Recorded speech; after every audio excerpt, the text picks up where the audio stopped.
Hello and welcome to Ahval Podcasts, the home of objective, up-to-date and independent reporting on Turkey. Don't forget to follow our reports through social media, on ahvalnews.com or through our mobile app. Let's get started. Hello Ahval listeners from Hot Pursuit podcast show. Today we have a very distinguished guest, Henri Barkey, who is known as a Turkey expert in the United States. Mr. Barkey, welcome to Ahval. Thank you. Today we are going to talk about Turkey's local elections. The party of Turkey's President Recep Tayyip Erdoğan has lost control of the capital, Ankara, in a setback after 16 years in power.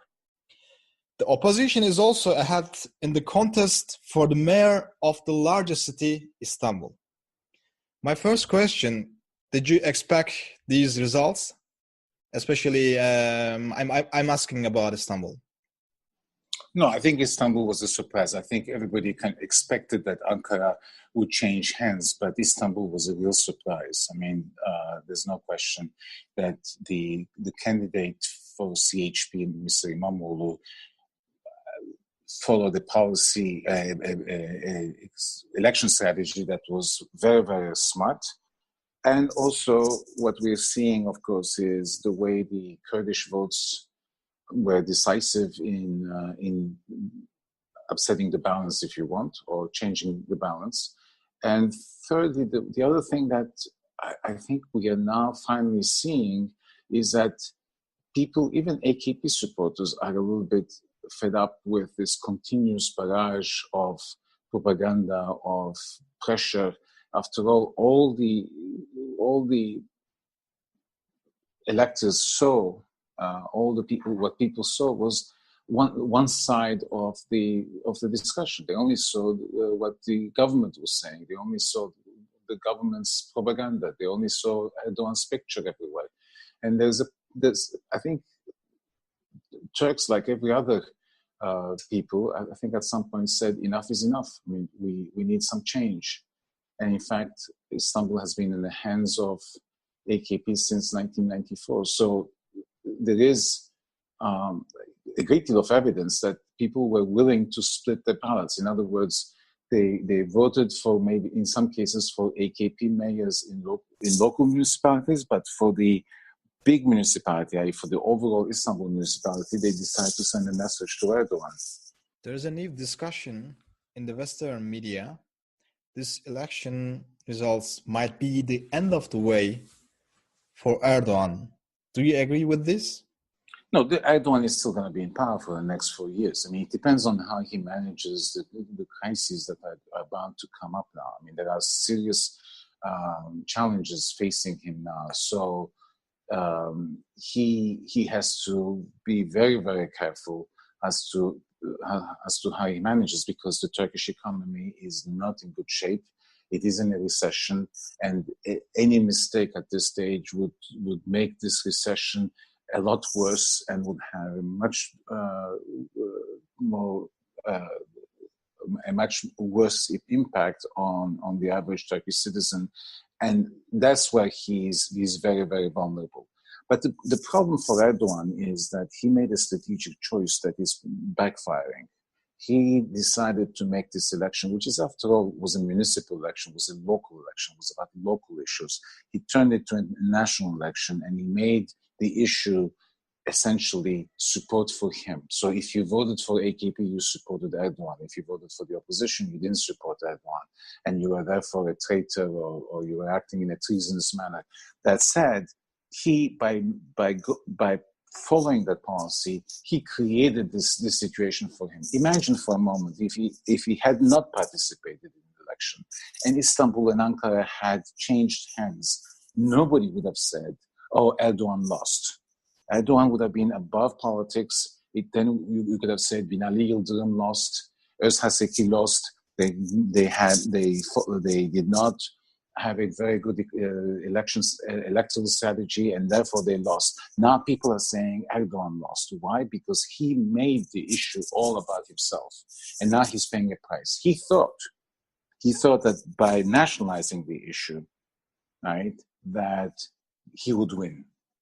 And by nationalizing the issue, he also, he made a mistake. And it's interesting to me because Erdogan is actually a very smart politician. He should have known better.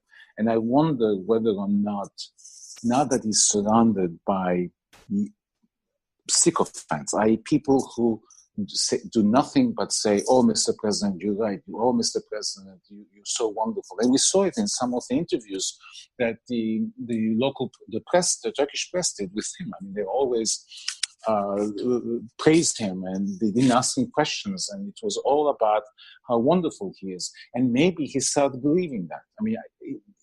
Erdogan's entourage is no longer the old entourage where he had serious people who challenged him, who gave him different ideas, where you had a serious discussion. Now, if he says the world is flat, everybody around him will say, "Oh, yes, of course the world is flat." And nobody dares to challenge him. And as a result, I think he has lost his edge.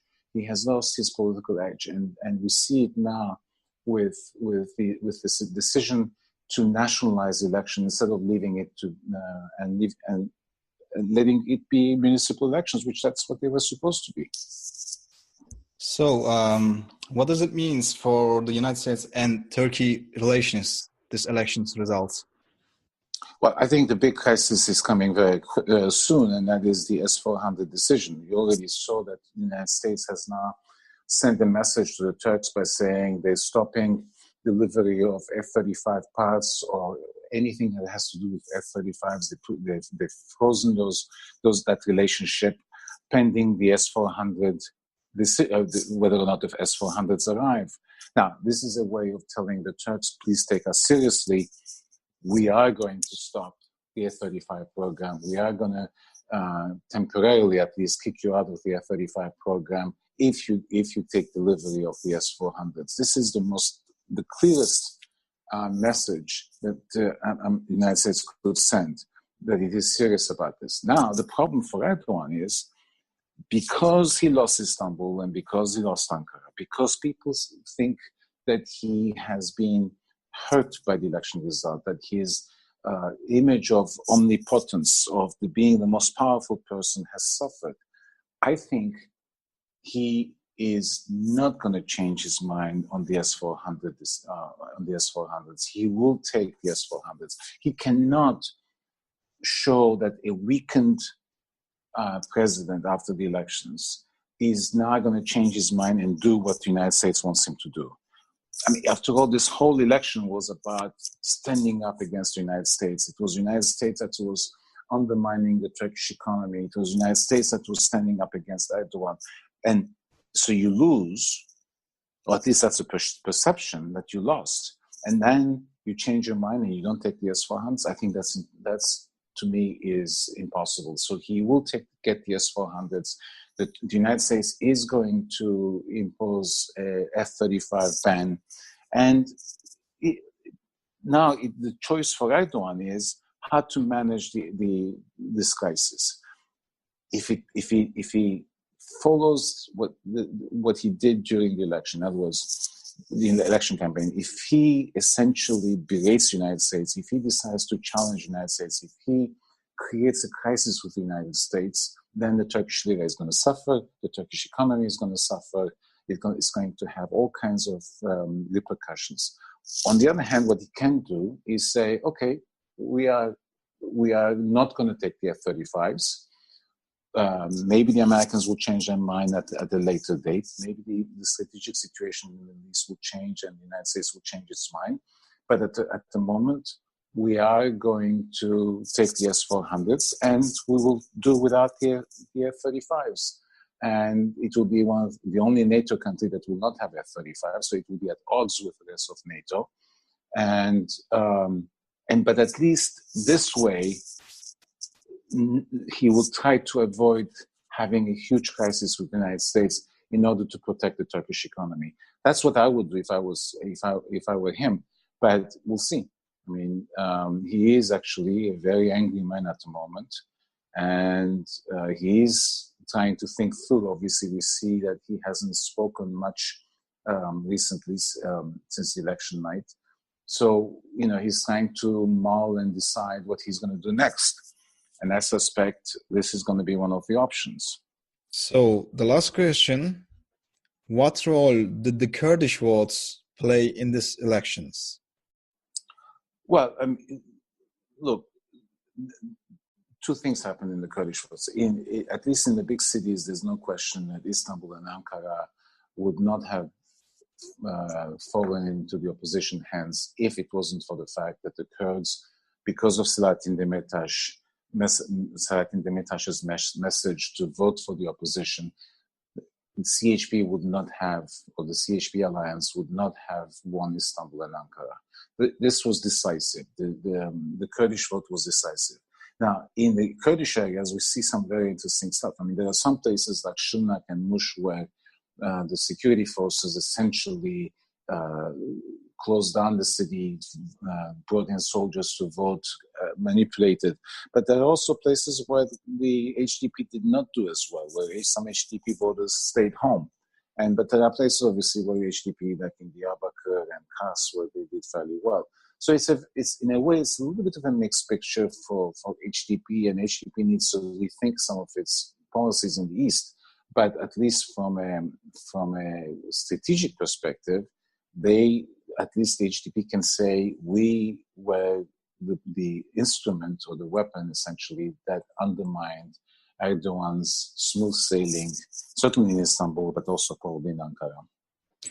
Mr. Barkey, thank you so much for your time today. Thank you. Hope to see you in the future again. Thank you.